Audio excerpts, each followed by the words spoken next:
channel, please don't forget to subscribe and click the notification bell for updates.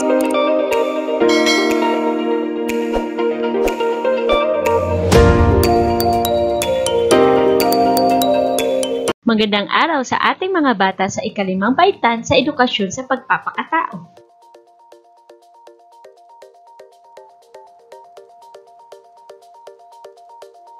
Meron tayong mga ilang panuntunan na dapat sundin bago magsimula ang online class. Una, mag-online ng 5 minuto bago ang tamang oras. Pangalawa, i-mute ang mic at i-on lamang ito kung kinakailangan. Pangatlo, sundin ang direksyon na tinuturo ng guro. Pang-apat, makinig ng mabuti.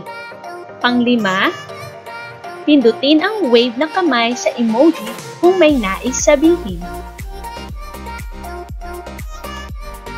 Tara na, simulan na natin! Ihanda ang lapis, papel at module. Para sa ikatlong linggo ng ESP5, pag-aaralan natin ang mga mabuti at di mabuting may dudulot ng mga pinagkukunang impormasyon gaya ng dyaryo, magazine at radyo. Pagkatapos pag-aralan ng aralin na ito, ang mga mag-aaral ay inaasahang nakasusuri ng mabuti at di mabuting may dudulot sa sarili at miyembro ng pamilya ng anumang babasahin, napapakinggan at napapanood, gaya ng dyaryo, magazine at radyo. Para sa unang gawain, suriin ang mga larawan. Ano ang iyong sariling opinyon tungkol dito? Gamitin ang gabay na tanong upang may paliwanag ng mahusay ang kasagutan. Una, ano ang maaaring may dudulot neto sa ating kaisipan kung ako ay gagamit ng mga ito? Pangalawa, ito ba ay makabubuti sa akin o hindi? Pangatlo, paano ko susuriin ang mga impormasyon na ibinibigay sa akin? Para sa pangalawang gawain, sa darating na pasukan, isa sa pinagpipilian ng iyong magulang ang tinatawag na online learning, kung saan ang paraan ng pagtuturo ay nakabase sa internet.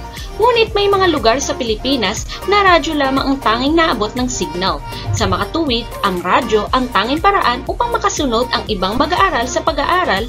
Bilang bata, paano mo masusuri kung ang binibigay na impormasyon sa radyo ay nakabubuti o hindi? Gumawa ng isang sanaysay tungkol dito. Maaaring pindutin ang pause upang ihinto ang video habang gumagawa ang mga bata. Para sa subukin natin, sa tulong ng iyong magulang, paghambingin ang bawat larawan at kulayan ng pula ang kahon na nasa ilalim nito upang may pakita kung ito ba ay nakapagdudulot sa iyo at sa iyong pamilya ng mabuting impormasyon at asul naman kung hindi.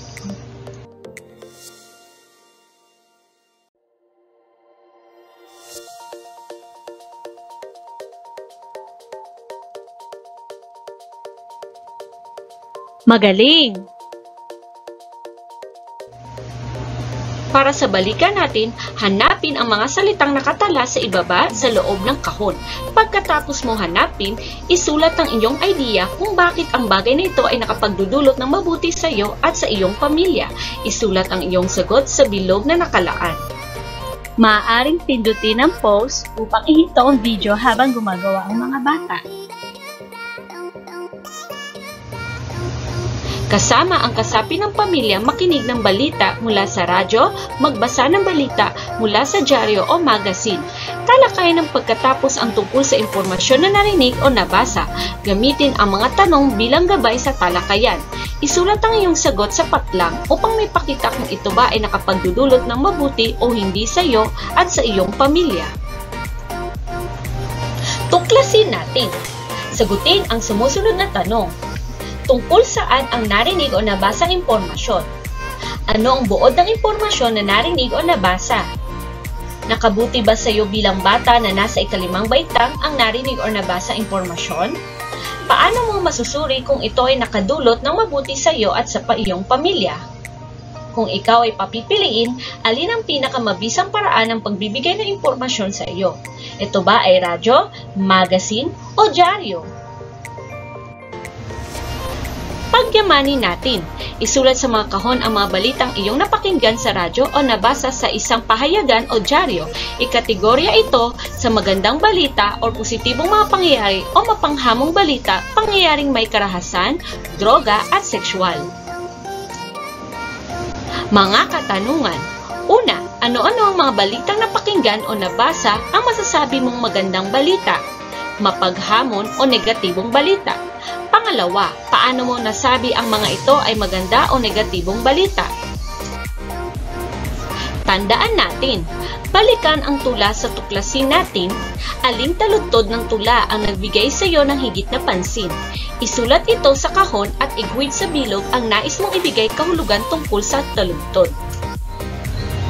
Para sa suriin natin, unang gawain, talakayin kasamang kasapi ng pamilya o mga kaibigan ka mag-aral kung ano ang mabuti at di mabuting naidudulot ng pakikinig sa radyo o pagbabasa ng impormasyon mula sa dyaryo o magazine. Isulat ang mga sagot sa loob ng larawan.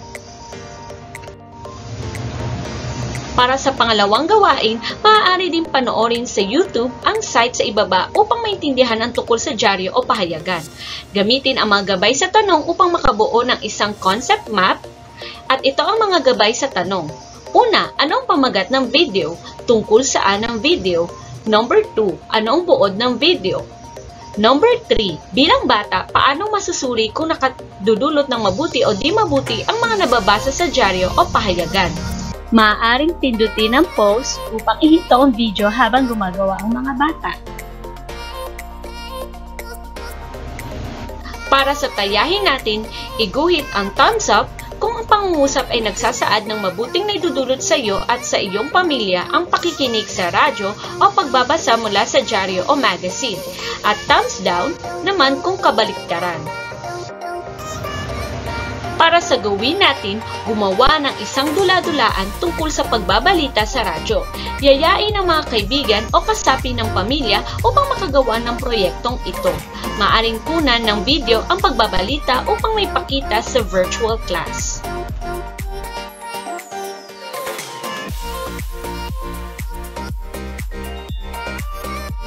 Matapos pag-aralan at sagutan ng mga mag-aaral ang module, muli itong ibabalik ng magulang sa paaralan sa pamamagitan ng Dropbox.